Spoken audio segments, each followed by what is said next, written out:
so he can get her to her right hand. Straight steal of home. The slide. This ain't no joke, this ain't no game. This that CSZ game. They said pull up, so I came. You better put some respect on their name. Yeah, 55 was goody. Kill the vibe, how could he? Big Cardinal on the hoodie. Let me break it down for you fully.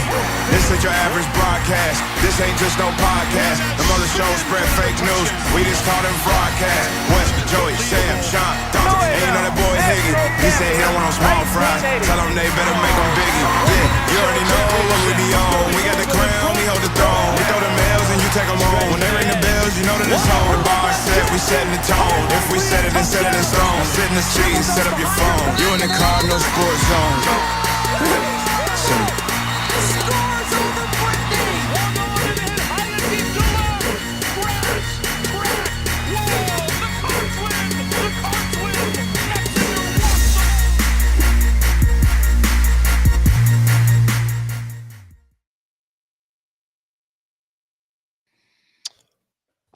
Everybody to this week's episode of the Cardinal Sports Zone podcast, coming to you live from the Moxie Studios here in beautiful Orlando, Florida. I'm your host, Jeremy Wyman, here with my co-host tonight. I've got Melo Wyman in the building. What's up, guys and girls? And the abominable no man, Shawn Barber.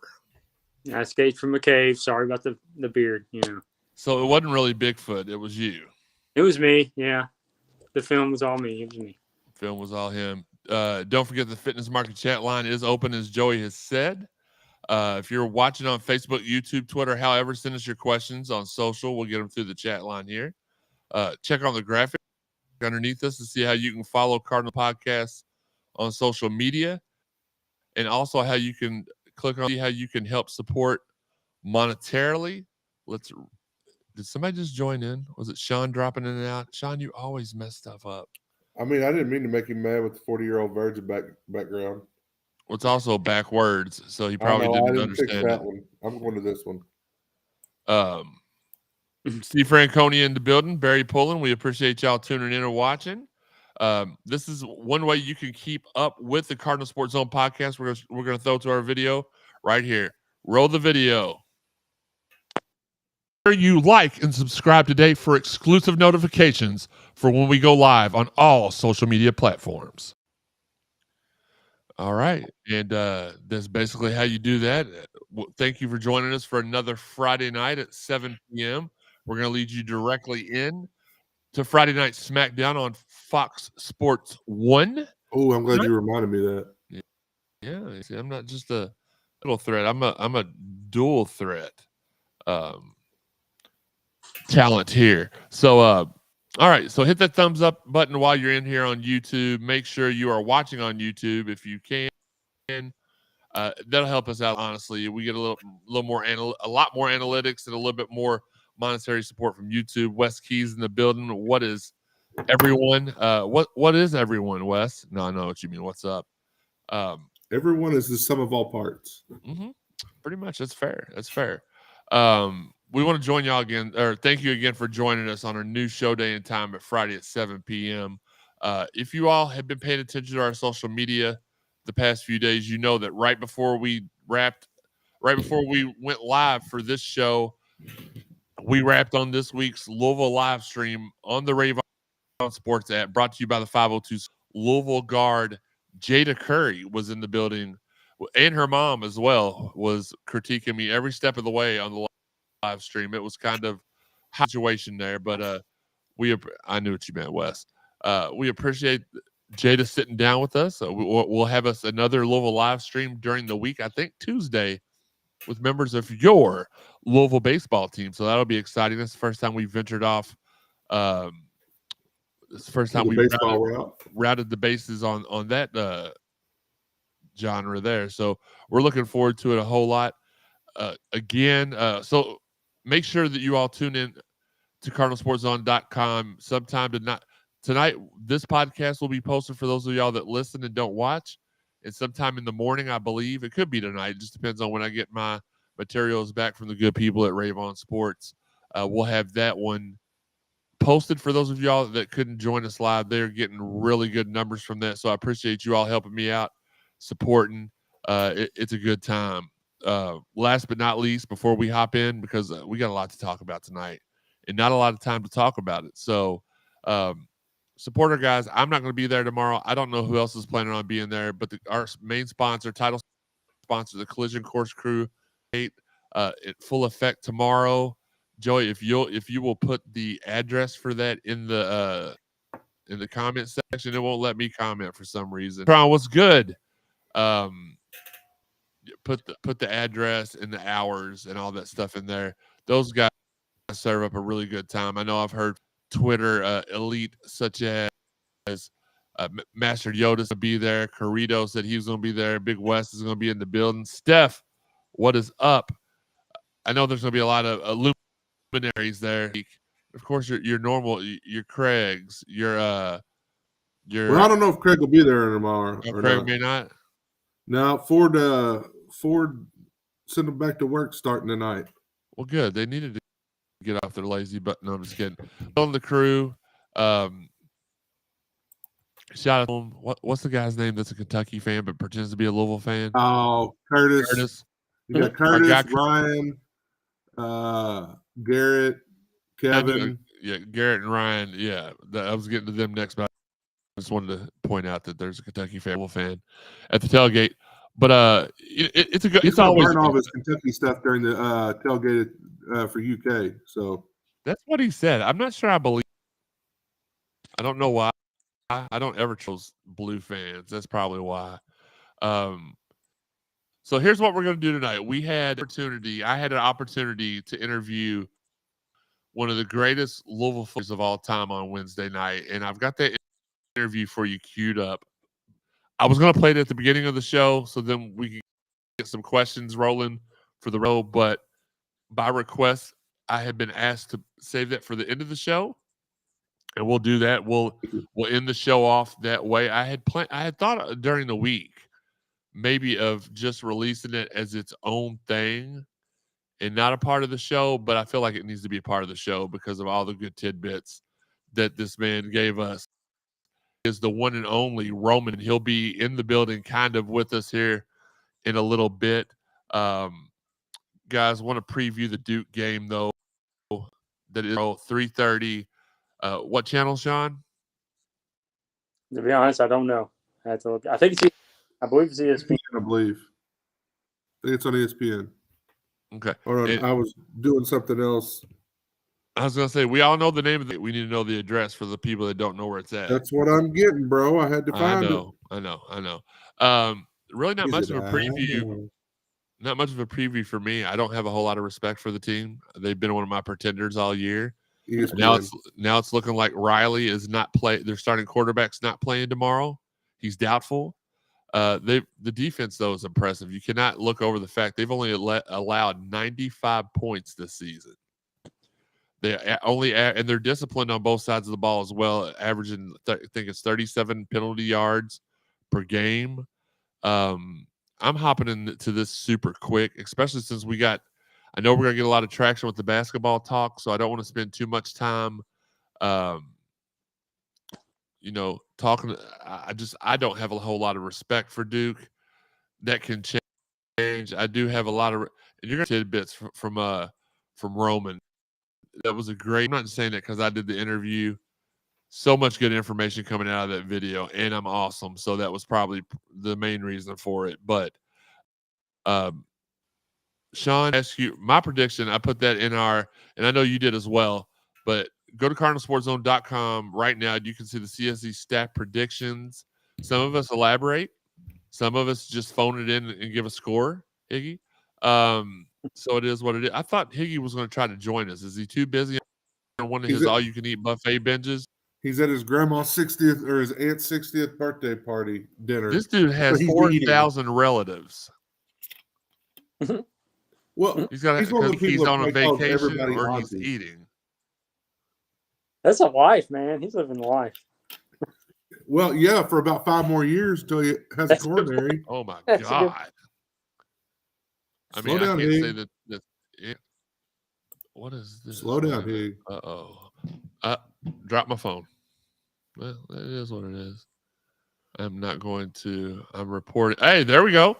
Our guy brought Brom home. Hey, Jeremy _CSZ. I'm reporting live from the DuPont Manual Stadium for the Male Bulldogs versus Manual Athletics football game. Storied rivalry there. I think it's the 146th, 147th. I'm close somewhere there. Could you please spread the word about car? Anything for you, BBH. Car march tomorrow, 1 p.m. Weather looks great. Let's go, Card Nation. Beat Duke. Hashtag take that ACC. Hashtag pack card march. Hashtag Brom era. I can't get the graphic just yet because I'm doing the show and stuff. But yeah, absolutely. Get there for Card March. Let's support this team. They deserve it. And really quick, let me get to something personal as well. Our guy, Mike Puckett, he's been a big supporter of the site. He was one of the sponsors of the radio show when we were on 93.9. His father has gotten very ill, and they don't expect him to make it much longer. That family's a great family. I've known them since I was a kid. Just send y'all's thoughts and prayers out to that family. Great family, except for his sister. Everybody else is really good people, and that's just a little joke. He knows what I'm talking about. And just say some thoughts and prayers for that family if you can. But yes, absolutely. Anything for brought Brom home. 1 p.m. Card March tomorrow. Least I can do for you, my friend. Shawn, predictions for tomorrow. I didn't read. I did read, but I want you, for those that haven't read yet, go ahead and give yours away for free. I'm trying to remember, Zach. I think I had 31-17. Unbelievable. Although No, it's believable. amend that because I thought that Riley Leonard might be playing, and now that it appears he's not, I don't think Duke gets no more than maybe 2 field goals. So I'm going to go 31-6. I do respect our defense enough. I do respect that defense a lot. They're a very good defensive team, and they're not spectacular per se. They just do their jobs and do them well. So I think they'll hold us in check a little bit, but we got too much firepower, and we'll get the 30-point barrier again. Okay. All right. Joey, what about you? What are your thoughts of the upcoming battle with the Devils of Blue? Well, again, like I also put my score up anticipating Riley Leonard playing. If he doesn't, I think I put 27-24 cards, 28-24 cards. If he doesn't play, they still got some decent running backs, so I think they can still, probably. I would amend it to say 28-10 if he doesn't play. Okay, and my prediction was 28-24. Louisville's allowing an ungodly, in a good way, an unbelievable 131 yards on the ground per game. That's numbers that I would venture to say we haven't seen since the Strong days. Not worried about the running game at all. They do have a decent running back, but if that's the only one that's getting their yards, I'm okay with that.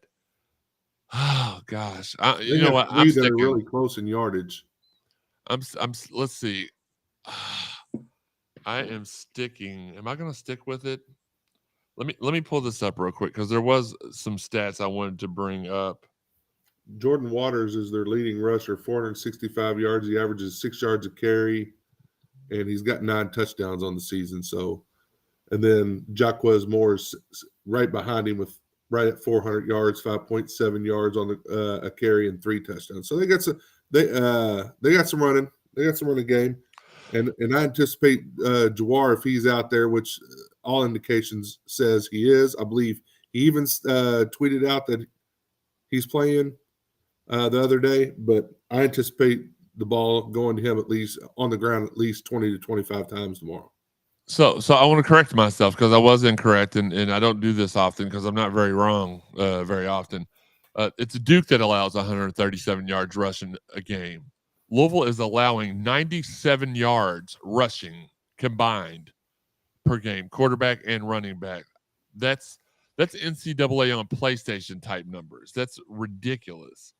We're averaging 176 yards on the ground passing. So we are averaging 100 more yards of offense per game than they are.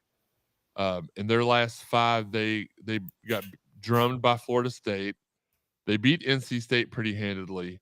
Lost to Notre Dame by a touchdown, and beat UConn and beat Northwestern. So 3:30 ESPN game. Supposed to be 56 degrees at kickoff. Line has ballooned to 6.5 points since the speculation of Riley Leonard not playing tomorrow. Over under is 46. I think that's I think it's a little high. I think that's going to be eclipsed easily. You think that combined they'll go over 46? Yeah. Well, I mean, yes, because I do think that the score is going to be different. Well, 28 and 24 is over 46. So Right. But if Leonard doesn't play, you're still sticking with like 28, 24? No, I think we score more. They score a little bit less, but we still score. We still cover. I think 50 would be a good over under. Jeremy will not sure. Let's see. Hold on. No, I was talking to the third person in the group chat. My bad. Higgy's going to be there. So Bubba Ray says, make sure you're there early at the tailgate if you want to eat any food. Just making sure I shout out everybody. Look, I know there's a lot going on tonight. I know that you are out. Uncle Larry in the building. Appreciate you, bro. Probably at a high school football game tonight. You're probably hanging out with your families and getting ready for SmackDown. That's cool. We get it. That's why we do the audio and the video version of the show. We get probably 20,000% more listeners than viewers, but we love doing this for you all because for us, it's more fun to do the video version. I mean, do you have more fun doing the video version, Joey? Oh yeah. His backgrounds are what the kids call LITT. On Shawn, God. Bruh. It's sus. Don't mess with our Riz. I don't even know what that is. Shawn, I know that your camera probably doesn't like the video version, but do you prefer the video or the audio version? I prefer the video. Okay. It's just all right. And make sure I'm trying to keep track of the Facebook and the Twitter and all that stuff. So Wes says Josh is. Let's go ahead and throw him up on the screen here. Jaws is going. I said Josh. Like I don't know who Josh is. Jaws is going to go off tomorrow. And Lee says hello, Card family. We'll scroll through a couple of the other ones. Steph, Antron. All right, and back to Lee again, and take that off and put it back on, and take it off and put it back on. All right, y'all. So that's where we stand right now. And a little bit of a spoiler alert. We had the Roman Oben interview coming up here at the bottom of the hour, and he gives us some good tidbits. He has a son that committed to Jeff Brom at Purdue, and then Jeff was his teammate, and Jeff bounced. So you'll be able to, is there some turmoil there? Do we have a future Oben heading to the Cards someday soon? Listen to the interview. It's a good. I know I say that all the time, but this was really one of the best interviews, content-wise, that I've done in a really, really long time. So make sure you check that out. Also, while we're getting ready to transition, no pun intended, to men's basketball. Sean's already started that. Well, true. In women's basketball, well, we'll talk a little bit about that. Ringside Podcast. This week's episode is with myself, Eric Cornish. He is the ring announcer for OVW, Ohio Valley Wrestling. The lovely Linda Kay. She does a bunch of stuff. She does some She's been wrestling as of late. She's a baddie. And then some dude named Daniel. He referees. But this week on the show, we'll have none other than JEFF, JARRETT, Jeff Jarrett. He'll be promoting this Wednesday night's AEW Dynamite, coming from the not sold out Yum Center on Wednesday night. So make sure you tune in for that. I think we got more at a DOS basketball game than they're going to get at Dynamite. Listen, I'm not getting into that because Steve's already banned me from Dynamite. I asked him, can I go with him? He's like, no, you hate Dynamite. Why would you want to go? So I threw a little dig. I take the dig back. I actually enjoy watching all wrestling, so no big deal as far as that's concerned. Men's basketball, we had some great sound bites from Media Day, from Kenny, from Mike, from JJ. Kind of getting the feel of what's going on. You've got a lot of skeptical people, especially in our group chat for the Cardinal Sports Zone fan premium chat room. We appreciate y'all being in there. It's brought to you by Fitness Market. Man, I hate that we're not going to be out there tomorrow because we had the Four Pegs mobile mic as well, where Joey goes around and asks people questions. Then Uncle Larry takes the microphone, and it sounds like he's shaking up a margarita in the background. So shout out to those guys at Fitness Market, at Four Pegs, and the Collision Course crew tailgate. However, a lot of the talk has been about Kenny. It's been about, there's not 10 wins out there. I had somebody today in our group chat, I won't name by name, but said there's no way we're going to win 14 games this year. And then a very sarcastic Sally that was agreeing with him every single time. He said something adverse. Shout out to them. We miss them. Can't wait for him to come back on the show one day, Dalton. But, I don't know how you could have watched the scrimmage unless you just wanted to pick apart every single thing and be negative. How you could watch Lemon Pepper in the building. Lemon Pepper Louisville 41 is what it says.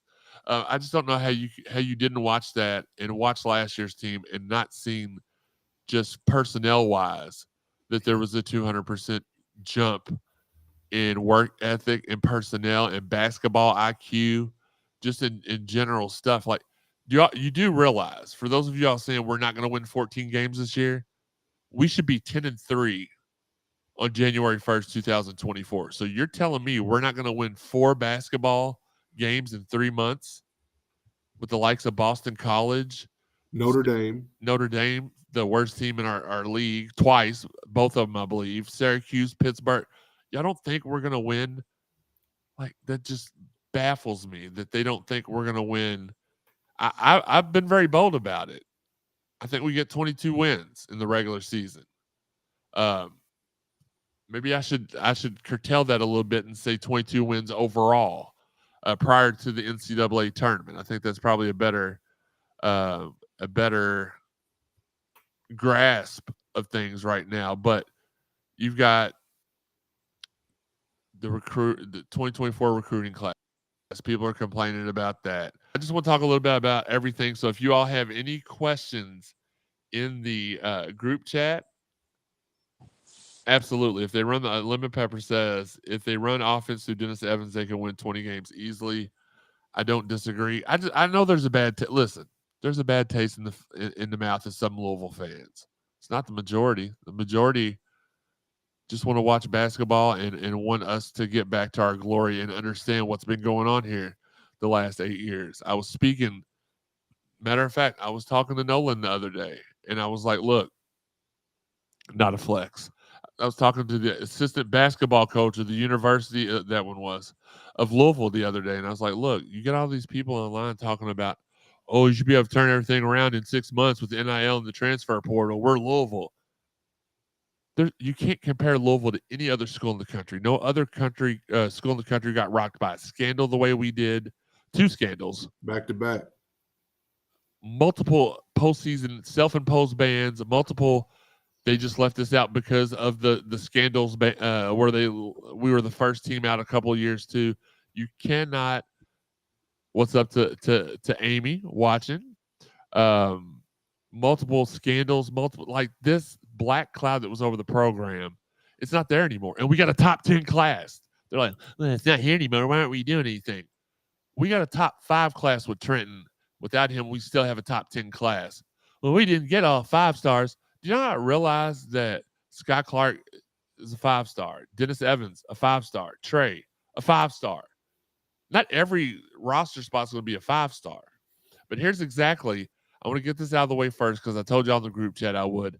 The recruiting plan for 2024, in my opinion, I believe that we're going to focus on Knox, which we do have a shot at. I did ask that question the other day, and the question was, I said, just if we don't have a shot, let me know.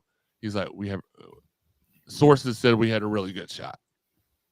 Not saying that they were comfortable we would get him, but that we had a horse in the race. Okay? What's up, Corey? Corey Simpson, the legend in the building. I think we go after Knox. I think we go after one or two grad. But here's the reason why you're not hearing Louisville 24 names, but you're hearing them in a lot of 25 names. Expect to get everybody back. There's a chance we get every single player back. Now, are there a couple that's not? Do I think that had this come with our guy Steve Rummage earlier? Because the whole time I've been down here in Orlando, he has been living vicariously through me. So even if I'm in the bathroom taking a whiz, he's like, "What are you doing now in Orlando?" Well, I'm peeing. Oh man, you gotta love peeing in Orlando. But all jokes aside, we talked about this. Does JJ probably return? No, he's probably ready to go. Does Brandon? It's up to Brandon for him to decide. And I love Brandon Huntley Hatfield. I think he can be a beast if he wants to be. I think there's a lot of factors that played into last year, and I want to clarify this too. The narrative going around that I've seen from a lot of prominent people in the Louisville area is, well, you don't want to blame the coaches, so you're blaming the players. No, I'm not saying that the players were the problem. I'm saying the narrative of the kids being the problem, when in all reality, there were kids that just had a ton of problems going on at home. And NIL, there were a couple of players that were so focused on NIL that they didn't care what they did on the basketball court. If I wanted to be a chooch, I could tell you which ones they were. There were a couple that have learning disabilities. We all have learning disabilities, have had them at some point in our life. Sean's are. Sean's disabilities have to do with picking up females. Not sure you can call it that, And but you can't teach that. Uneffing believable. Uneffing believable. It's just, and then some of them had baby mama issues. It's just like, guys, y'all don't know what was going on. And then this plays more of a part than most of y'all realize, but most of those kids were Zoom recruited by Chris Mack, a guy that gave up on them. There's so many variables. I am treating this year as Kenny's first year. He had to come in. He had to mop up on aisle 1, 2, 3, 4, 5. Well, we only got 1, 4. So he had to mop up on aisle 4 times, or would he have mopped up 26 times? Whatever. He had a lot to clean up. I feel like he's cleaned it up. I feel like the culture has been changed.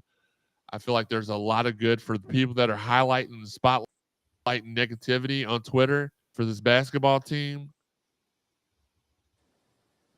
Don't help us out for you all to be running down the program on social media. It's just not. There's nothing that, unless you just got an agenda to get him out of here, it's not going to help out at all. Lee Newton says, I still can't believe the way Louisville radio hosts talk so disrespectful. It's sad. Lemon Pepper says the COVID year hurt Louisville. They missed a lot of games. Yeah. The only thing I want from JJ is for him to average a double-double every game. And I don't think that's out of the question. I think he's a good rebounder. I think he can score really well close to the rim. And as ugly as I feel like his three-point shot is, it goes down. He drains it. Just looks like he's pushing it up there, and it just goes. So that's all I wanted to address about the kids being the problem. I've never said the kids were the problem. I've said the kids had problems, and that affected them on the court. So it is what it is. But I feel like the recruiting plan is this. Knox, two of the highest transfer portal guys, and then we run it back. Lonnie G says, I heard Dwight Howard wants to come to Louisville to work one-on-one with Big D. Any truth to that? I haven't heard of that. I'll ask Nolan when I talk to him tomorrow. Could be. I don't know. Robbie Dell in the building. What's good, Robbie? So let that be where it is. But that is, I've got a lot of positivity in Louisville, positive feelings for Louisville basketball. I'm not ready to give up on them. Like some people, I'm ready to get the season started. Had those double-digit wins by the first. Look, I'll be the first to admit this. If this year is not a success, I will be the first one to be like, okay, it just did not work out. Joey, what about you? Well, first thing I would like to say is, like, so for all the haters, right? We won 4 games last year. So even if we did win 14 games this year, that's 3.5 times the amount. I would still, in my mind, look at that as a successful season in the terms of we've built upon what we were doing last year. Now, I'm with you. I think I'm going to say with going into the NCAA tournament, I expect us to have 20 wins. But you couldn't, like, we won 4 last year, and if we more than double that, I don't see how you could still complain about it. Like a 14 to 16 wins, that's not what we want, ideally, but we haven't been Louisville basketball in 8 years, like you said. You know, we've had all this stuff over time. It's one thing if you had one bad year last year, then you could turn it around pretty quickly. But we've had an 8-year cloud over us to where it's going to take more. It's going to take 2, 3, 4 years to get us back to what we are used to. So I know people don't this day and age. Nobody wants to wait; they want it right now. But Shawn, Especially Shawn. But you just can't expect that, especially, and quite honestly, especially with NIL in the transfer portal, because these schools like Duke and North Carolina's and up the roads and Kansas's, they had an advantage because of their name already and other things, but now they can do it out in the open. Sure. So to me, it makes it even more difficult. Like, yeah, they could probably go from a 25-win season to a 30-win season, like by NIL and transfer portal, but it's going to be more difficult for us, even though we are blue blood. I don't care what anybody says. We're on that second rung of blue bloods. So the ones that are up top there, they're getting, they've got the donors that can spend a lot of money and bring those guys in and, help them get to the next level. We can do that too, but we've got an 8-year, they've got an 8-year head start on us.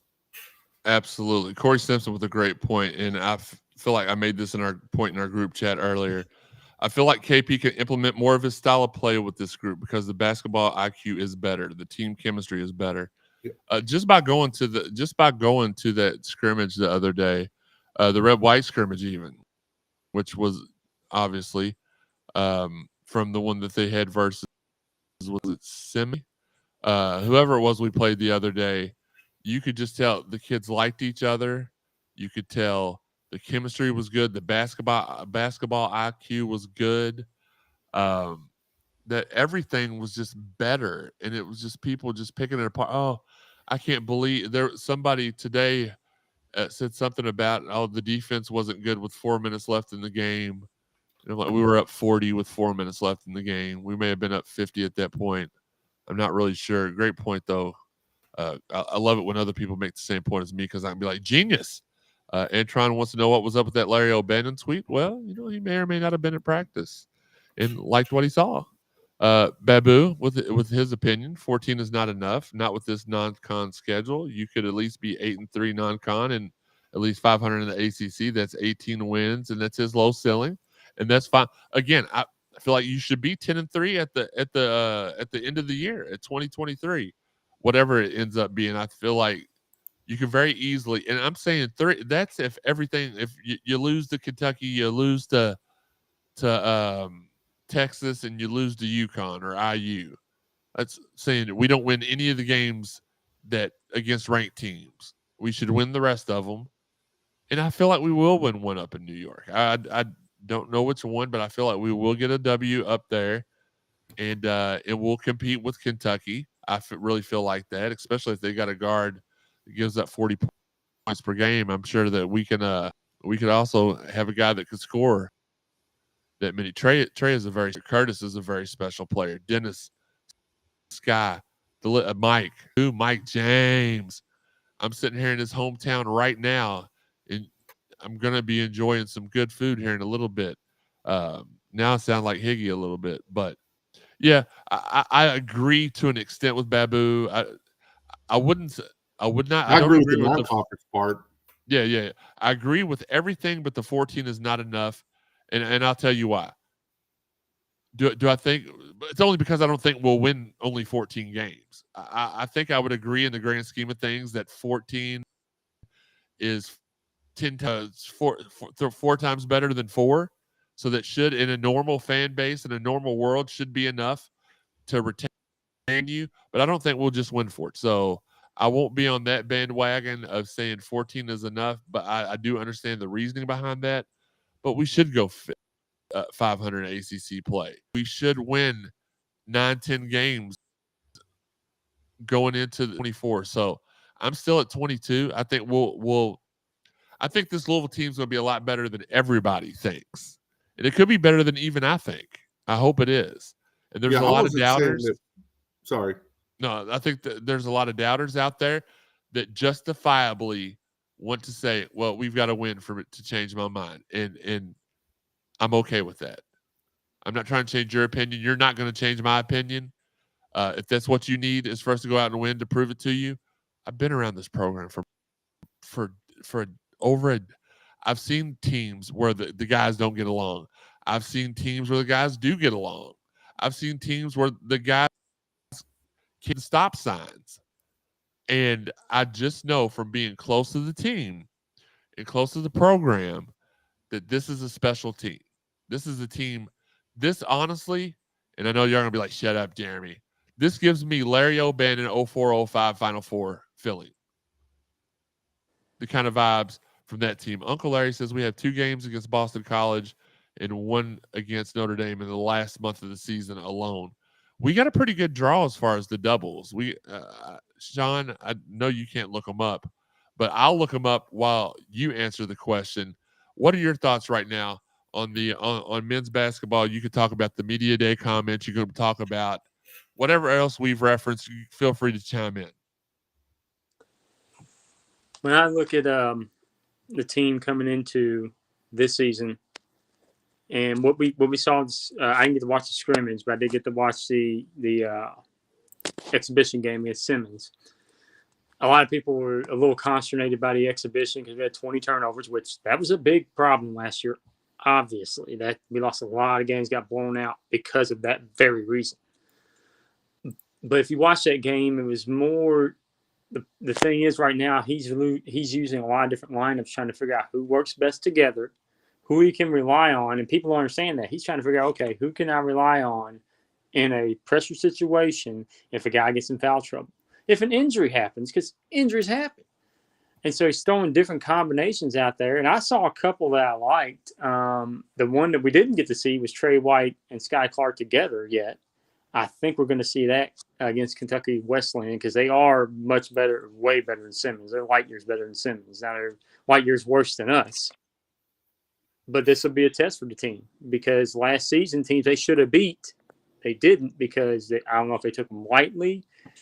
Whatever the reason may be, teams they should have beat last year, even as bad as they were, they didn't because I think it was because they took them lightly and didn't give the effort they should have. I think this team won't have that problem because even against Simmons, yeah, they were a little lackadaisical here and there, but there were times when you saw them flip that switch and you're like, this team could be really good. They could be really good. Now, as far as what I expect right now, I would say somewhere in the vicinity of 20 wins. And I understand people think we should win. How can you say that, Shawn? How can you say that we're going to win 20 games? Because I can see what they can be and what they can be when they get the lineups figured out. Because that was the thing. The Simmons game, that was all about just testing out lineups, seeing who can I trust when the games count. Really quickly, Virginia, Duke, Syracuse, Pittsburgh, Boston College, and Virginia Tech look to be I didn't know you had that many doubles. Not Virginia Tech, I apologize. So 5 doubles. Master Yoda in the building. Yo. So, and something else, by looking at the schedule right now that I find very, very interesting. We play on December the 21st against those slap nuts to the east. We don't have another game till January the 3rd. Wow. So we have 30 regular season games, right?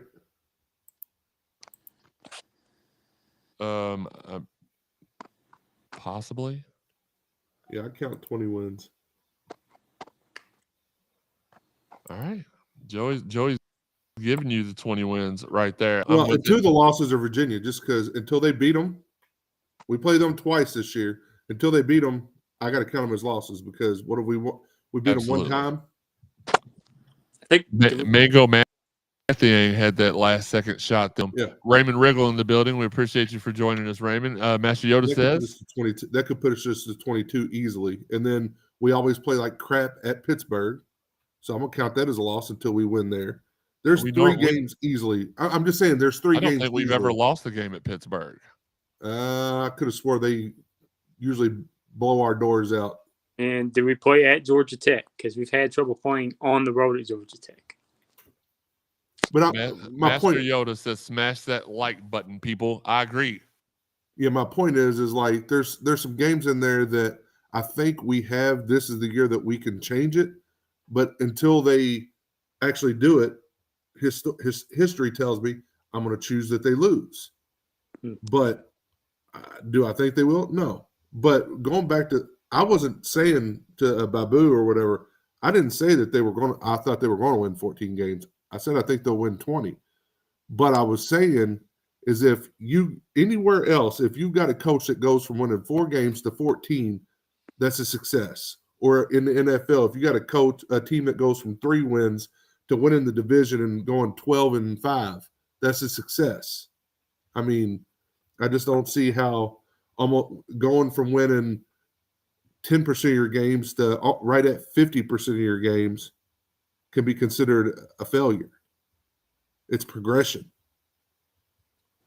And just an update, we've lost our last 2 in Pittsburgh, but we have won our last 5. No, yeah, we had never lost at Pittsburgh until the 2018-2019 season, and then we've lost twice more since then. However, but yeah, I'm with you. Until we can prove that we can beat them, I don't like people keep asking me about the blue game, and until we can prove that we can beat them, I don't even bother counting that as a win. Well, I don't even break that one down because it's like the years that we're better, we don't beat them. The years that we're not. Wes Brocky in the building. What's up, Wes? If those of y'all that don't know who Wes is, his daughter is the star of Netflix's smash hit Wrestlers, Little Gracie. Wes, thank you for joining in to the show tonight. Master Yoda wants to know who's going to the game tomorrow. I am not going to the game tomorrow. I will be on my way back from the O. What's up, brother? I've had so much fun down here. I don't want to come back, but I am ready to come home, if that makes any sense. It probably don't. It is what it is. But I'm tired of watching wrestling by myself. All right, I'll get back. I know you two miss me. It's wrestling nights, and I haven't been around. I don't miss Shawn. I mean, that's fair. That's fair. I mean, I miss Mason coming over, but yeah, that's fair. That's fair. Rapid fire. Okay, so let's get to rapid fire, and then let's get to this Roman Oben interview. Guest co-host of the Cardinal Sports Zone podcast, Ivan Green, is getting inducted into the Louisville Hall of Fame tonight. So shout out to him. Shout out to our girl Lena Ustamenko, also getting inducted tonight. They'll put his jersey into the Ring of Honor tomorrow during the game. Other inductees include Carlos Almeida for swimming, Matt Hughes, track and field, Justin Marks in baseball, Sandy Pearsall. I believe she was the coach of the softball team from 2000 to 2018. Mm-hmm. Mo Reed played on the women's basketball team from 2008 to 2013. Felton Spencer, rest in peace, my friend, from 86 to 90. And then Lena Ustamenko. She was feeling Usti before the Usos were feeling Usi. That's true. That's true. Greatest volleyball player in Louisville volleyball history. I don't care what your recent history people tell me. I've watched them. Nobody that could. She's the AJ Styles of volleyball. That's the house that Lena built. Absolutely. Happy birthday. Speaking of frequent CSZ guest co-host Preston Brown celebrating a birthday today. Preston, happy birthday, buddy. Corey said really quick before I get to the wire. Corey says, I don't think KP is getting enough credit for the class he put together after last season. He's put down a solid foundation. Just 4 wins and you get a top 10 class. Where else at? Nowhere. Especially after everything that went down here at the University of Louisville the last few seasons. So we're getting to the part that Higgy writes. So prepare for all the mispronunciations and misspellings and whatever. Women's soccer knocked off number 25 Duke 1-0. All right, so far so good. Scam likely. I will not be answering your phone call during my show. Be a little bit more considerate. Losers. Losers. Women's basketball picked to finish 4th in the ACC preseason poll. Men's basketball, does that say 14th? Okay. Second to last. Okay. Volleyball just says volleyball host Florida State tonight in battle of first place teams in ACC, both with 9-1 record. Oh, complete sentences are not your friend, Iggy. Card swimmer Gabby Albiero takes gold medal at the Pan Am Championships in the 50 freestyle, silver medal in the 4x100 freestyle relay, and in the 4x100 mixed freestyle relay and 4x100 medley relay, the silver medal for those events. Also, card swimmer Murilo Sartori won gold as part of Brazil's 4x200 meter relay team. Brazil's foursome set a Pan Am Games record by 3 full seconds.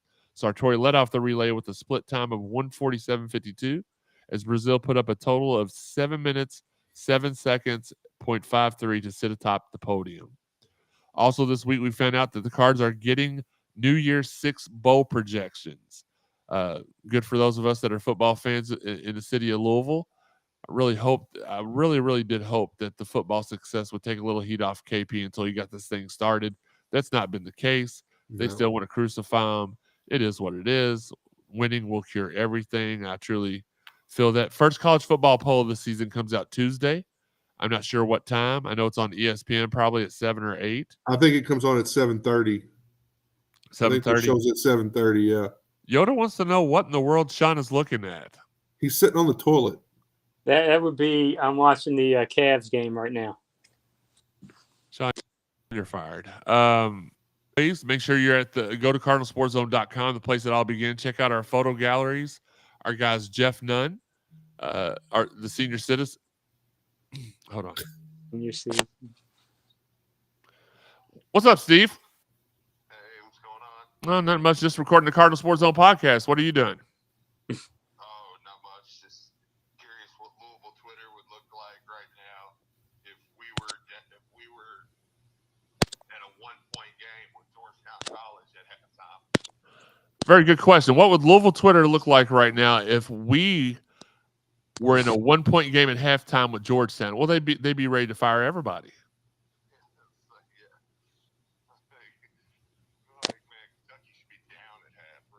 Tell Steve I said hi. Anyways, y'all got a podcast going on? Yeah. Hi, Steve. Joey said tell you hi. Oh, what up? What up? Tell him I said hi. Yeah, he can hear you. You're very loud. He's the man. No, you are. I'm going to send you a picture of my other cookie here afterward. Okay. That's not an innuendo. Whoa. Not an innuendo. Hey, send Shawn a picture of All a right. cookie. Well, you can get back to the podcast. That guy Mason said, yeah. All right, brother. I'll hit you up afterwards. Later. Okay. Some guy named Daniel Spencer's in the chat said that guy Mason said, yeah. He absolutely knew that I was doing the podcast, but he just wanted to call in to throw that blue stuff in our. Hi, Gracie. This guy, who's this Daniel Spencer guy? He keeps telling me hi from people I know. Hi, Gracie. Hi, Mason. Daniel Spencer doesn't ring a bell. No, I'm just kidding. Hello, Gracie. Look, Gracie is my favorite Spencer by far. yeah. And then Joe. Spencer's the shop in the mall. Then the Spencer, yeah. Then Spencer's the shop. Then maybe Daniel. Then Felton Spencer. Oh, then Felton Spencer. Oh my gosh, I had a friend in school named Sarah Spencer. She was probably Then Spencer Dinwiddie. He plays in the NBA. He's all right. Yeah. Okay, so it's 35-34 at the halftime. Says Lemon Pepper Louisville 41. I know exactly who that is. I just like saying lemon pepper one. Yep, that was Steve. Unfortunately, we've been friends forever, and we'll be friends for the rest of our life. Fortunately, not unfortunately. And Wes is going to tell his Gracie we said hi too. So everybody's got a kid named Gracie. We're all saying hello. We appreciate it. But back to the business at hand. This is why we always over an hour, because people call in. We have fun though. We have fun. It is what it is, and we will get you that Roman Oben interview directly after. Don't tune out after we wrap the show up. Stay on till the end. We're gonna stay on till the end. Some of us. Joey's got to go. He's currently moving to a deluxe apartment in the sky. Check out the photo galleries at Cardinal. Whoa, you know what I mean. Our photo galleries at cardinalsportszone.com, the place it all began. Jeff Nunn, Justin Kruger, TJ Barr, best in the business by far. Are we still not naming the other one yet? No, not yet, because I haven't seen any of his work yet. Jeff's got somebody doing the Olympic sports. I don't know. And shout out to our guy, Brendan Hoba, Colin's brother. Colin used to be the punter here for Louisville. Brendan has rejoined us at cardinalsportszone.com as a features writer. Loved his first piece. He's going to have some more stuff for us here soon. Great shows. Oh, I already read that. Thank you, Wes. I appreciate it. Look, I appreciate the entertainment your daughter provides us. So the least I can do is entertain you. And cool dude. Every time I've seen him up at OVW, we talk about the cards and just a great time. Shout out to all of our fine sponsors. You know what? I'm not going to tell you about our fine sponsors. Easy for me to say. I'm just going to show you our fine sponsors. Get out to all of the home game tailgates and see the Collision Course crew tailgate in action. For Peg's Beer Lounge, Chris Williams brings you the best in Louisville in a variety of dishes. In Fitness Market, your number one ally in weight loss and lifestyle changes.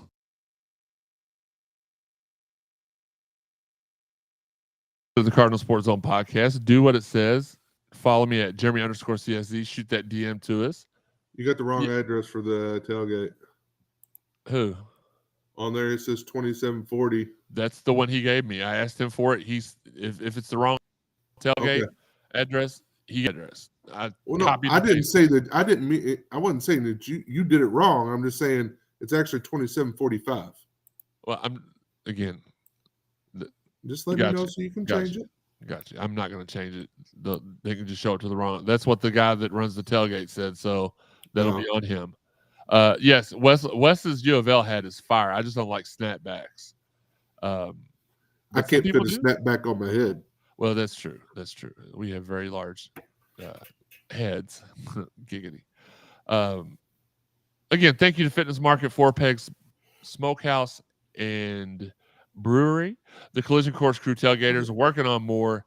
Make sure you get out to all the home tailgates and see the Collision Course crew tailgate in action. They serve up a good time and don't ask for anything but donations are appreciated. Don't be a chooch and just dine and dash. Yeah, buddy. Get out there and support them. They don't ask for anything. Bring a side, bring some cookies, bring some paper plates, bring some drinks, bring $5-10. They appreciate whatever y'all do for them. They really do. Again, as I said in that video with the wrong address, if you want to sponsor the Cardinal Sports Zone podcast, it's easy. Hit me up at Jeremy_CSZ or any of us on social media individually. Joey is Joe Wallman 526 on Twitter. Shawn is I need a girl 579 on Twitter. No, you know it's weird that he said his name is Taco Shawn, but he ain't never had tacos. Okay.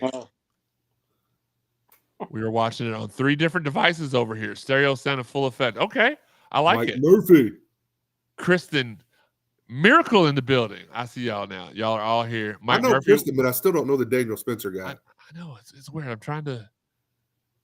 Oh, No, it's not him. No, Mike, what's up, guys? Happy Friday. What's up, buddy? Normally I would be okay with Daniel, but he kind of tried to throw me under the bus on an episode of Ringside Podcast this week when I wasn't in attendance. And so for that, I will ignore him with you. He told them about the Bad Weaves Club. They should know they've got the Bad Weaves. It's not a secret. But shout out to our girls, Hollywood, Haley J, and Freya the Slayer. Yeah, well, I know. He threw some cheap. Wes explaining to us that he's the referee at OVW. He is the senior official. That just means 47 other people had to quit for him to get that appointed position. I'm just kidding. He's very good at what he does when he's looking. He threw some cheap heat on you, right? Yeah, he did. He threw that cheap heat, and that's not a work. That's a shoot, brother. I mean, Al even talked in the documentary about not doing that. Yeah, he did. That's true. That's true. It's dang true. On social media, speaking of social media, you can follow us at all the social media websites. Underneath Shawn's badly kempt beard is where you can find us on all the social media avenues that matter. Underneath the P in podcast, something Shawn's never seen, is where you can support us monetarily on the Cash App, on the Venmo, on the PayPal, all the ways you can do that. We appreciate it.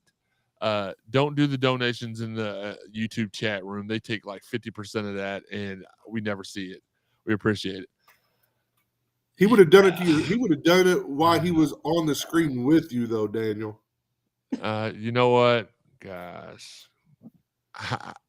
Look, the opportunity was there, and Jeremy would have done the same. Yeah, I would have done it. I would have whored him out in a heartbeat. That is true. Master Yoda says the volleyball team is balling. That's awesome to hear. Glad to hear that. Let's see.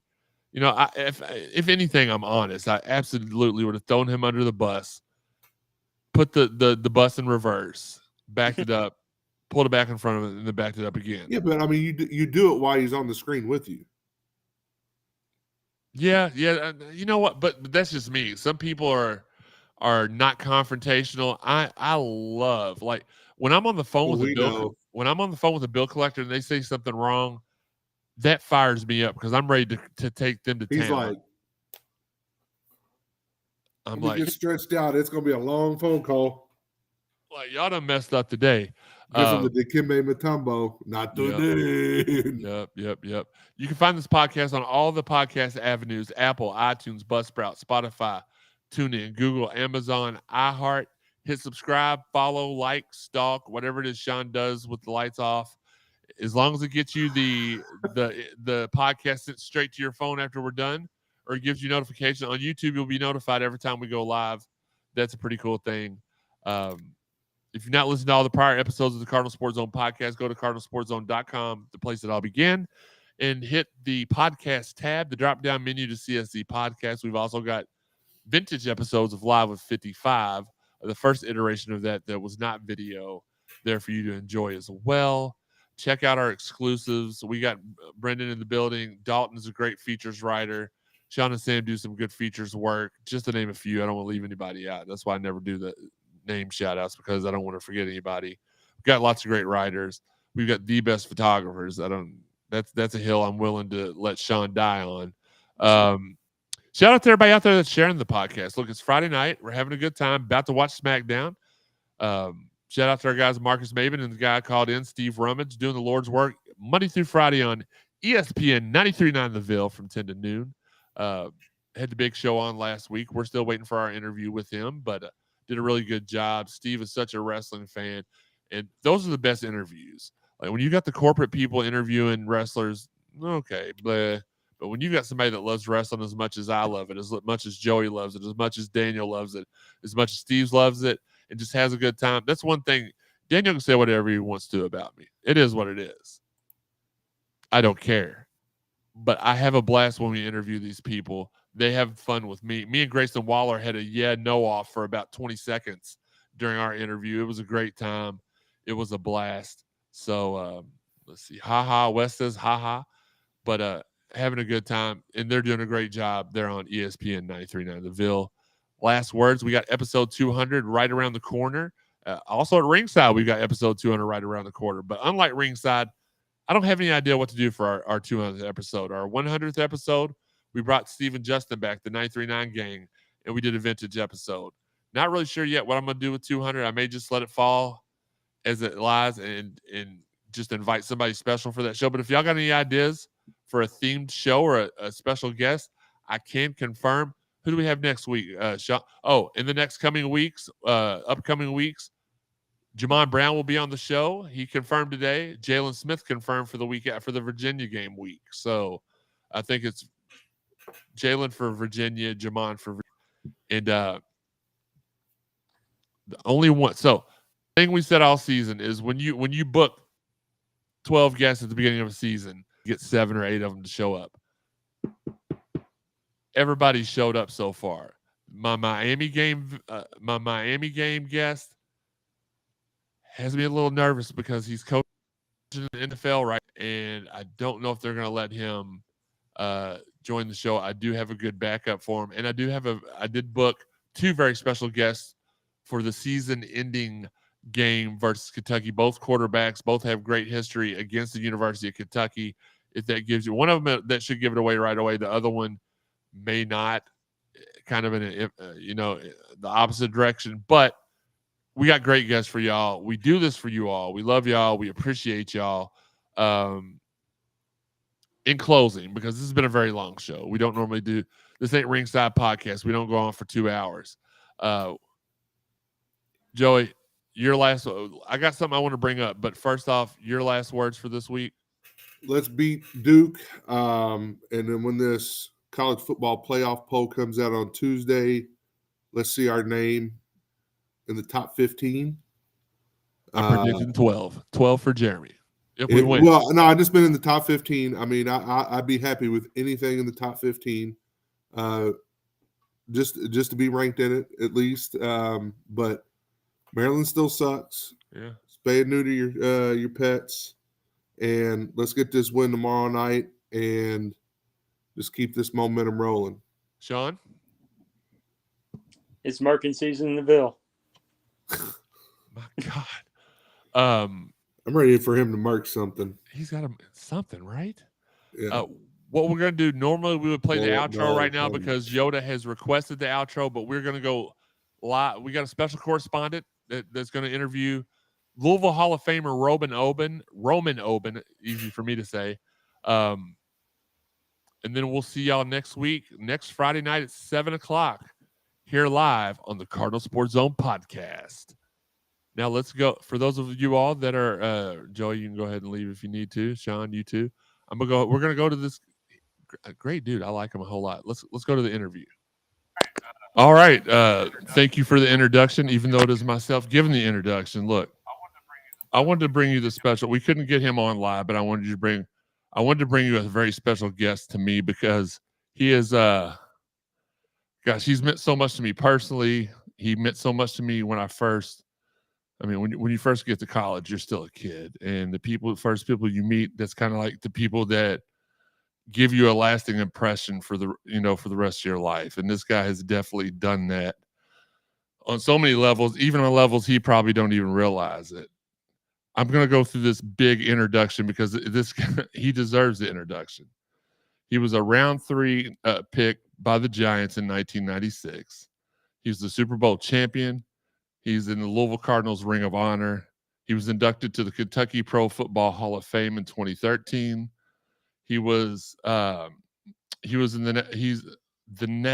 director of player health and safety in the National Football League from 2014 to 2015.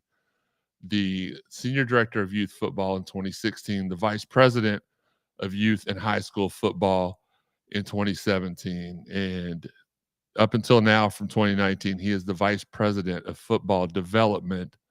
For a guy who really needs no introduction, I gave him a long introduction. It is my guy, and the guy that was he. Look, I tell you all the time, I was so blessed when I was on my unofficial visit to Louisville.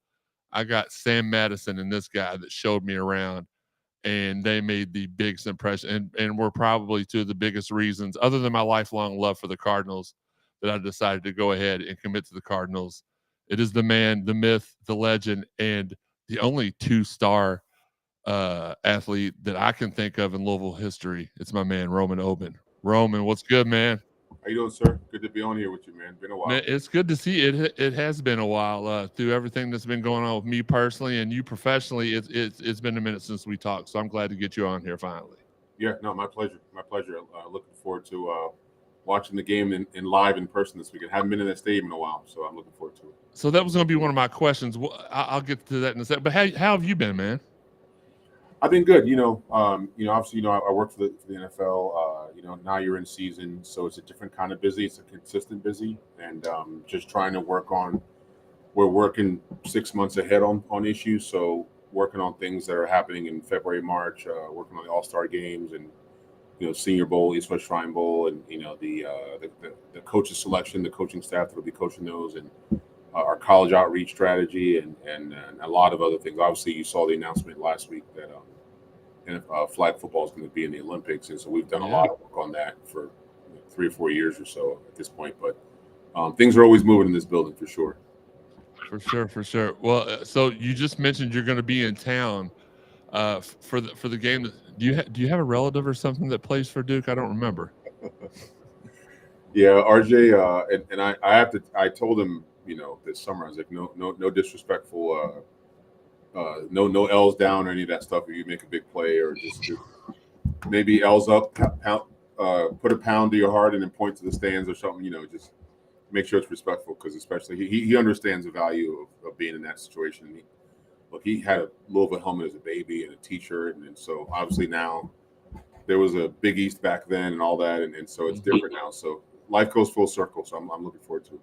Listen, he's one of the kids that you just scratch. And me and you've talked about this back when he was in high school, how we could not believe that Louisville wasn't making the offer, and it's one of those, like, there were 2 kids since I've been covering, and I've been doing what I do for about 12, 13 years now. And there were 2 kids with local ties, your son being one, and then Marcus Maben's son being the other. And we never even attempted really, what I would consider a real attempt to get either one of them here. And I would have loved to see RJ line up, because I know what you're made of. I know the kind of man you are. I know what kind of man you were, how hard you worked. I tell my nieces and nephews all the time the stories about how lucky I was, because you got to think at that time, around that time, Ray Buchanan was up there, you were up there, Sam Madison was up there, Rice Lockett, Golston. I mean, I could go on and on and on. And it's the who's who of Ted Washington, the guys that built the tradition and the foundation of the Louisville football program. Chris Redmond was a true freshman when I was a 5th-year senior. Yeah. There were some guys. Ivan Green was a true freshman when I was a 5th-year senior, and that was my recruiting class too. So I was in there with them. So that was my class. Montano. There were a lot of guys that. So one thing I'm always going to be proud that I saw the program grow, and I was playing for the Buccaneers in 2002, the year we won the Super Bowl 37, and Jay Gruden. I was obviously playing for the Bucs. John Gruden. Jay Gruden was a quarterback coach who was going between playing for the Arena Football and then coaching with us too. And that game in the rain when Louisville beat Florida State, and I came in the next day with a big smile on my face. And you talk about, we had a couple Florida State guys on the team, namely Derek Brooks is one of them. So he just shook his head when I walked in. He goes, "Man, it was raining, man. You guys got us." And so, and I felt like that was the beginning. That's 2002. So that was the beginning of saying the program had reached a point where they're competing with the big boys. And it was like still Conference USA, kind of getting into the Big East and that whole stretch. But then you saw like Dumerville and all those guys. And I just rooted for those guys. And I said, look, I'm not one of these guys, hey, we built this thing. No, we added to the history. And I'm glad that the history continued to evolve to the point where you turn around, we have a Heisman candidate winner in Lamar, and obviously Ted Bridgewater before him was great. So seeing all those string of good quarterbacks, I can name, obviously Redmond, LaFleur, all those guys that have come through. Brian Brom. It's there's definitely a history in Louisville football, and it's not where we were back then, where I think it was Metro Conference and Conference USA, where we were on par with Southern Miss, Tulsa, Tulane, Memphis, and I'm glad to see that the athletic department overall, and then obviously football, took the big jump into the big boy discussion as a football program. For sure. And you're right. Louisville does. Just to name a couple you didn't mention, Browning Nagel, you've got Dave Ragone, you've got Hunter Cantwell, all played in the league, and Jeff. It's just, there's a long lineage of Louisville quarterbacks that had been able to get the job done. And I can remember being in middle school back when Louisville was the laughing stock. They were the Prairie View A&M. No disrespect to them, but of football, people, they used to schedule us when they wanted to win 70-0. We used to get free tickets for perfect attendance at school. It's a different time now, man. So, but I was fortunate enough. I didn't have anything to do with it because I was injured both years I was there. But to be able to be there at what I feel like was the beginning of the turnaround. I mentioned so many people earlier. I don't want to leave anybody out. You got McLeod, Frost, Campos, guys like that. Jamie Asher, Don Bibb. I mean, Joe Johnson, first round pick. We could go on and on and on. I just feel so blessed that I was there for the time I was there because, again, the impression that you and Sam made on me on my visit was strong enough, obviously, that here we are, 06. I mean, almost. I don't want to age either one of us because we're so young and we're so pretty, but like almost 30 years later, and we are still like, anytime I need anything, I can hit you up. Anytime you need anything, which you need less from me than I need from you, but anytime. Like when I was in the hospital, you checked on me. When my dad passed away, you checked on me. Like it's just things like that. We talked about it in the opening episode of the season. I had Ivan, I had Chris, and I had Danny Mosby, all three on here with us. We opened up the season, and we talked about just how in awe we were that here we are almost 30 years later, and the bond that we formed. We all formed it in middle school and the beginning of high school from playing against each other here in Jefferson County. But just the fact that you can make lifelong friendships and how special that is. And even if for no other reason than that's why the youth of America should try stuff like competitive sports, basketball, football, because you do make lifelong friendships. Yeah. I mean, and it's funny you say that. I mean, so two things I'll say is that the character of a U of L football player has been consistent throughout. So that's a tough, hard-nosed kid who's maybe a little rough around the edges, has a little bit of an attitude. I think a lot of that was started by Howard Schnellenberger. Little bit of a, I hate to say a bar fight kind of mentality, and that's who Louisville guys always were. You don't want to get in bar fights and get in trouble. Obviously, I don't condone that, but I think what broke the locker room was that type of guy, and I'm glad I fit that mold. But when you talk about the brotherhood, when my son who plays for Purdue, my younger son, we visited. Obviously, he committed to Purdue, and Jeff was the head coach at the time. The first thing we talked about was eating at Masterson's. The dorm, the football dorm on 4th Street. I mean, all those things, like because those were such formative years in your life. Mm-hmm. And so, I mean, wherever you spend that time between age 17, 18 out of high school till 22, like that's where you become a young man.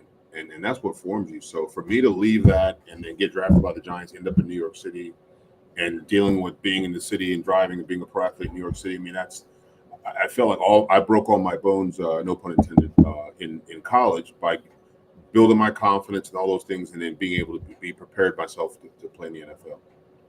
Absolutely. And again, everybody, I'm on here with, as far as I'm concerned, like if there's a Louisville Mount Rushmore, this guy would be at the head of my list. And that, yes, that isn't taking into consideration my personal encounters with him. Just a fantastic overall individual. It's Roman Oben in the building with us tonight. Hoping we can get a little bit of Duke's game plan from him. I don't know if we can or not. I know this ain't WikiLeaks or anything, but we're hoping to get a little bit of insight. I'm just kidding. All right, next. So we had some viewer questions, and since we couldn't do this live, I had to ask these earlier in the day. We had Jay wants to know, who was your favorite college and or NFL teammate, and a funny story you may have to share about it. Favorite teammate, I always loved the running backs. I was always really close to our running backs, and so having a block for when I was the Giants, Tiki Barber, eventually Eric Rhett in Cleveland and in Tampa with Mike Pittman and Mike Allstott, and then in the Chargers with LaDainian Tomlinson. And so one thing that's funny, I think when I was older, when you get older as an old lineman, you appreciate blocking for a good back like LaDainian Tomlinson. And so I would, I'd go over his house sometimes because it's like hanging out with Michael Jackson. It's like this guy can't go anywhere. Everyone's mobbing him, and so to see where football had gone at that point, and this is talking like 04 to 08, around that stretch. And so whenever I go to his house, I'm like, look, order some food. You'll pay, obviously, because you can order. Even though we're both NFL players, and now I'd pick up the food, go over his house, and hang out. And so I always laugh at that because as an O lineman, it's like you're still a college student mentally. Like, where can I go get a free meal? Where can I go to a sports bar that you're not going to have to pay because you play for the NFL team? So always making him pay for meals because I'd pick up the food on the way. There was no Uber Eats back then. You just call them and you show up and pick it up. And but no, we were the Uber Eats back then. There was many a times where I would run out of my points on my Cardinal card and had to go to the Red Barn to see what they were doing that night for free appetizers or free pizza night or whatever it was. Yeah, I mean, you imagine there were no apps, there were no nothing. Like you had that $42 a weekend, and if your points ran out, like you were screwed. And most guys, like linemen, you're going to eat. Some guy got a girlfriend, you're going to take your girl to Applebee's or something, or sorry, they're not a sponsor. I can't mention any restaurants that are sponsored, but like, I just, I still go to somebody's house and take some to go because I have that lineman mentality, and I think that's something that never leaves you. Absolutely. Next question: best matchup you had in your NFL career or college versus a favorite D lineman matchup you had.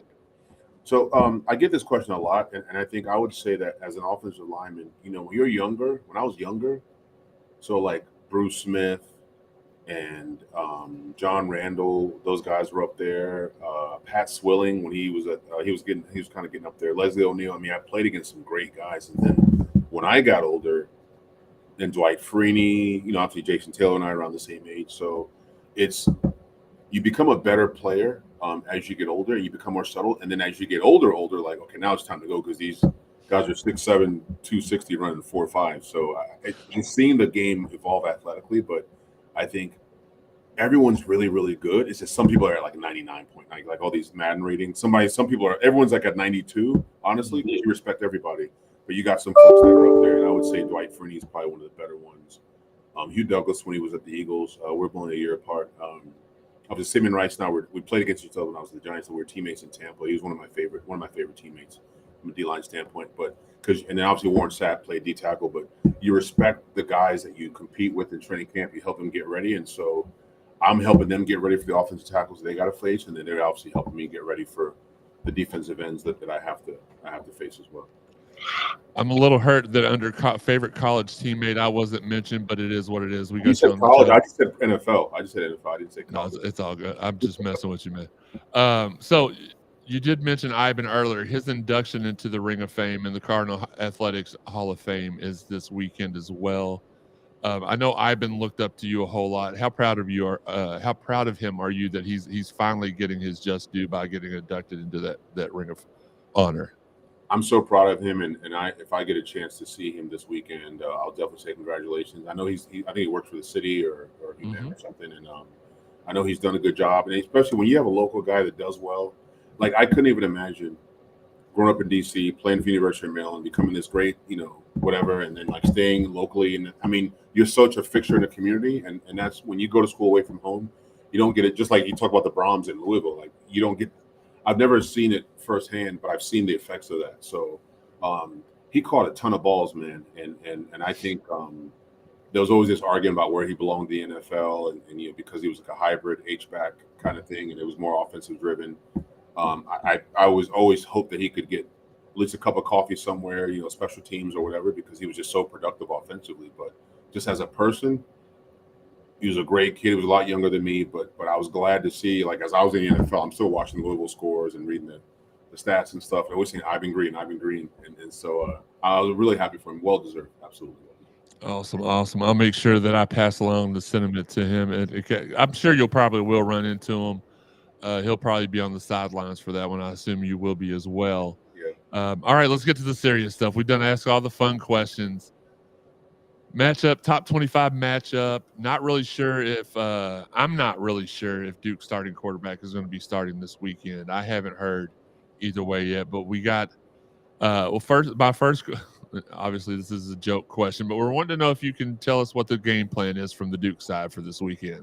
I have no idea. Trust me.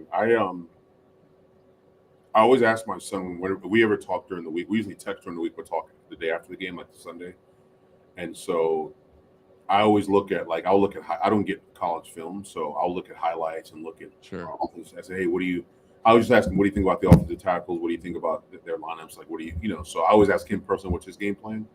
I think one of the things I kind of prided myself in just making sure that the boys understand how to watch film, how to take the learning from the film to what you practice on during the week to what you end up showing on Saturday, and then something could change. So it's all game adjustments.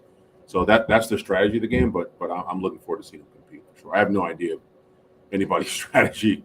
I know that Jeff is a great play caller, and he'll find a way to get creative offensively, and Brian obviously as well as the OC. But I'm definitely looking forward to it. And I'm going to ask you, before we get off here, I want to ask you about Coach Brom and what it meant to you for him to be named the next head coach. But I know you've watched a lot of Duke games this year. I feel like I've watched every one of them. Just so, honestly, I do try to watch them all so I can watch RJ and support your son. That's just something I feel like, family does for family. So I have been watching a lot of them. I know what I feel like we have to do to win the game, and I'm not asking you to disrespect Duke or anything like that, but what do you feel like Louisville has to do to get the win this weekend? Well, I think obviously when you look at it just objectively, you beat Notre Dame and then you lose to Pitt the next week. And so, you want it at this point of the season, and I'm just looking at just offensively, you kind of are what you are offensively. You know what you do well, you know what you don't do well, you know what your matchup problems are, you know what your matchup advantages are. So it's the chess match of Jeff's offense and then Elko's defense, honestly. And so that defense has been very productive, obviously, up into the Florida State game. They're only giving up 9 points a game. I know that, Jeff has been around some offenses that can score 50 getting off the bus, depending on if everything's hitting on all cylinders. Obviously, Duke's got some good D linemen that can get to the quarterback and create and linebackers and blitzing and all that stuff. So I think it's usually when you do that whole NFL, we have a number one offense versus number one defense. The defense usually neutralizes the offense. And then now it's about the other offense. It's Duke's offense versus Louisville defense that becomes the difference. And obviously special teams. You look at the Florida State game, they had a tip ball, pick six. Now they're up 10. The very next play, kickoff return for a touchdown. And then 4th and 3, Duke is up. They choose not to kick and go for it, and they don't get it. Now Florida State drives back 96 yards. So they could have been up 6. They went for the knockout, didn't get it. But at the end of the day, you have to play the game, and anything happen, and anything could happen. And as an O lineman, you hate to see a tip ball fall in the wrong hands, and that's the easy touchdown. Then you got to get right back on the field because now you chase. There's a famous video of Deion Sanders in '98 when he played the Giants, and he had like a punt return for a touchdown, like a long pass, and then a pick six. And it's me chasing him on that pick six, and he cut it back inside. I almost tore my hammy trying to chase Deion Sanders. So as an O lineman, you hate to give up a pick six or anything like that out of the ordinary. But you just hope to see a good game, and that hopefully it comes out in the fourth quarter, and the best team's going to win. And that's the beauty about football. It's not a reality show. It's not scripted. It's the best team who plays the best is going to be victorious. So I look forward to seeing a good game. And I do as well. I feel like so a couple of things when I was doing my research, my game prep for this week that shocked me. Duke's only given up 95 points the entire season. That's very impressive. Second thing that caught my eye is that I know this number. I don't remember the number exactly. I'm starting to age a little bit. You couldn't tell it by looking at me, but I'm starting to get a little bit older. I believe the number was like 50 yards. They're only giving up 50 penalty yards a game, that shows it's a credit to their. And I don't know how much is offense, how much is defense. The split, they didn't show that, but that just shows. That's, you got to credit that to the discipline that the coach has instilled in the team, and that can be the intangibles can be a difference maker in big time college football games like this, and how you respond to a letdown. In both Louisville and Duke's last games were letdowns. Duke's was against a quality opponent. Ours was not. You can draw the similarities. There were pick sixes in both games. There were 4th and shorts that were went for and not gotten by both teams. I do expect there to be a lot of risks taken by Coach Elko and Coach Brom. I feel like It's going to be a really, really good game. There's not a lot of times I agree with the odds makers, but they've got Louisville by 4. My prediction was 28-24. Officially, I'm going on record with that, but I feel like this has all the makings of a game that could be blown wide open either way. But it does, for me, depend upon whether or not Duke's starting quarterback is going to play, and I don't know. Pitt's starting quarterback didn't play last week, and we got to see the coming out show of their quarterback. So I don't know what Duke has backup wise. I don't know if Leonard is going to play or not, but I do feel like this is going to be a good game either way, because at the end of the day, our All-American running back is a little banged up. Our O-line, we lost Renato Brown for the season. He was actually in warm-ups before the Pittsburgh game and slipped on the surface and tore something, and he's out for the year. What position is he? He's a tackle or guard? I believe tackle. Okay. You still got the other 74 as the right tackle that was at Purdue, right? Is that? Yes. He's still doing a really good job. He's still with us. And you got Willie Tyler, the kid from Rutgers, who's been killing it. I had the fortune of being able to interview him last week for the 502 Circle Louisville live stream. Great kid, great football IQ. Been blessed with offensive line depth this year. So I'm not telling you anything that you don't already know, or I'm not giving any secrets away to the enemy, as some people would say. But I'm looking forward to the game. Really quick before we let you hop off here, because we do appreciate your time. We know you're trying to rest and relax for the day. This is the second time around, but finally we got our guy and Coach Brom. How important was it for you, as not only a former Cardinal, a U of L Hall of Famer, a guy who got to play with Coach Brom, and just a Louisville fan in general? What did it mean to you for us to finally be able to land him as our head coach? Well, I was also teammates with Jeff in 2000 season for the Browns too. They signed him like late in the year. Tim Couch got hurt, and Doug Peterson was a quarterback, and then they signed Jeff like week 12, and he ended up being on the roster. So of course, where we talk about Pete Masterson's and all this stuff in Louisville, but obviously there was a little. I was upset for my younger son who committed to Purdue to play for him. And obviously, and Brian and Greg were there, and Mel Mills was on the staff as well, and a lot of Louisville people. So it felt like family. And then when I got a hunch that when again Fickle, whoever took the Wisconsin job, and I had heard that Satterfield was going to get that. When Cincinnati go to Wisconsin, I'd heard that Satterfield was going to take the Cincinnati job because they moved to the Big 12 and all that other stuff.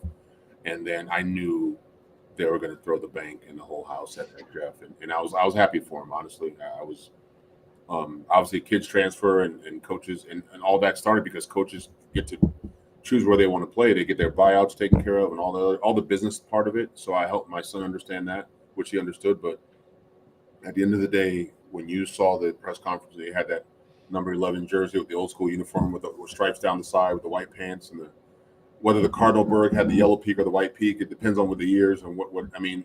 It meant something, and I remember the year that he was a senior my sophomore year, and then I broke my leg in the against Southern Miss on a scramble with Jeff blocking for Jeff. He scrambled the guy that missed him, slammed the back of my leg, and I was out for the year. So that was the year we went to Liberty Bowl, played with a broken finger, and all that stuff. So tough guy, and it means a lot to the community. And I think we've seen for years, and I'll start with Charlie Strong, where like this just, I always said, I hope one day Louisville's a job that you want to stay there and build it. And Louisville needs a Frank Beamer. You don't need a guy that's going to, as soon as you win 9 games, you're going to Texas or you're going to USC or somewhere else. I mean, you want someone that wants to be there, wants to build it, wants to retire, and wants to be as old as Hal Stoneberger, was when he left the program. So I think they got their son to return, not prodigal son, because he never left on a bad note. He left to go coach, became a head coach. So I'm really happy for the whole community. And I'm sure this weekend, a lot of our former teammates that played in that stretch of the early 90s, mid 90s are going to all be there because they're happy to see a former teammate out there leading the charge on the sidelines. Absolutely. And if you're looking for I don't know if you are or not, but if you're looking for somewhere to go tailgate, we have a tailgate that we normally do our show from. I would have just had you on there, but they picked the one weekend in the last decade that I was going to be out of town for on a day of a Louisville football game. Like I'll be back home Sunday, but we're not going to be there this week. But it's the Collision Course Crew tailgate. They have phenomenal food, music, good time. A lot of former cards show up to it. I'll text you the details after the show. But all right, so here it is. It's the tough time of the show. Prediction time. What's your prediction? I'm not doing that, man. No. Right now, hey, look, on my shot sheet, I've got what's your prediction, parentheses, he's never going to answer that. No, I'm not making no predictions. You know, it's funny, like, even when I was doing NFL games and I'd be on a radio show, they'll give me a prediction. Everyone said, 24-17. That's like the proverbial, you said 28-20, 24. I want to see a good game. I want to see everyone get off the field and be healthy, and the best team going to win. I had to do it, man. Look, I had to get my laugh there, and listen, I was so honored to not only meet you as a 17-year-old kid at Louisville, and then to be proud of you as a friend and a fan to watch your college career and then your pro career, and just knowing, look, after the football season's over, we can have you back on. We could talk for an hour, I'm sure, and I don't want to take up any more of your time. But just we could spend a lot of time just talking about your journey here, your track and field career at Louisville was one of the best in Louisville history. The fact that weren't you 5 years old when you came over from Cameroon? Yep. Okay, I've been working on this. I want you to tell me if I got it right or not. Yaoundé. Almost had it. Yeah. You know what, those words, you just spell it phonetically, how it sounds. Yaoundé. It's just like Y-A-O-U. I try to do too much. That's what that was. But I always say Americans suck at pronouncing foreign words because you try to think of how you want it to sound. So everything here is like Smith, Brown, Washington. Then you got to pronounce some complicated word, and then it's always a little difficult. But I'm pretty good at pronouncing. But you know what? If anybody's gonna say that I'm bad at doing something, I'll let you do it because. Look, I may be taller now. I may be younger, but I still have lots of love and respect for you, man. I appreciate you so much. Thank you for always. I know this sounds cliche, but thank you for always being there for me when I needed you. Thank you for always being a friend, and thank you for being like, honest to God. When I got to U of L, I've lived in Louisville my whole life, and I knew I always wanted to go to U of L. And hearing Ron Cooper's press conference, I was like, I want to at least go visit. And then when I got up there and it was you and Sam that was kind of in charge of showing me around and stuff, and I was there with Ivan and Chris, so I think you showed us all around. But just like when I went home, my childhood best friend's name was Roman, and he passed away in 2008 because of a heart transplant failure. But when I went home and I told him, I said, dude, I got to hang out with Sam Madison and Roman Oben today. And he was like, his name's Roman, my name's Roman. That means it's meant to be. I was like, absolutely, it was meant to be. And you look, this is one of those situations, and I'm not meaning to go on and on about this, but you never know what kind of an impact you may have had on somebody's life. You've had a huge impact on mine. And I appreciate the fact that no matter what, you've always checked on me. You've always reached out to me. I can hit you up. We could not talk for 3 months, and I could hit you up and be like, hey, what'd you have for breakfast today? You tell me to have a good day. And then we go about our bed. It just means so much to me, man. I appreciate your friendship. I've got nothing but love and for you and your family. And what I've taken the most from this interview is that you're saying there may be a chance that another Oben transfers from Purdue to Louisville at some point in the future. You heard it here first. No, I'm just kidding. God. Roman, thank you so much for joining us. Card Nation loves you and can't wait to see you this weekend. All good. L's up. It's Roman Oben. Hey, back to you in the studio, Jeremy. All right. Great. Thank you, Jeremy. I appreciate you throwing that to me. Listen, we're just going to end it like this. We appreciate everybody sticking through the interview. Great interview. You're welcome. Yeah. Thank you. Yeah. Until next time, this has been the Cardinal Sports Zone Podcast.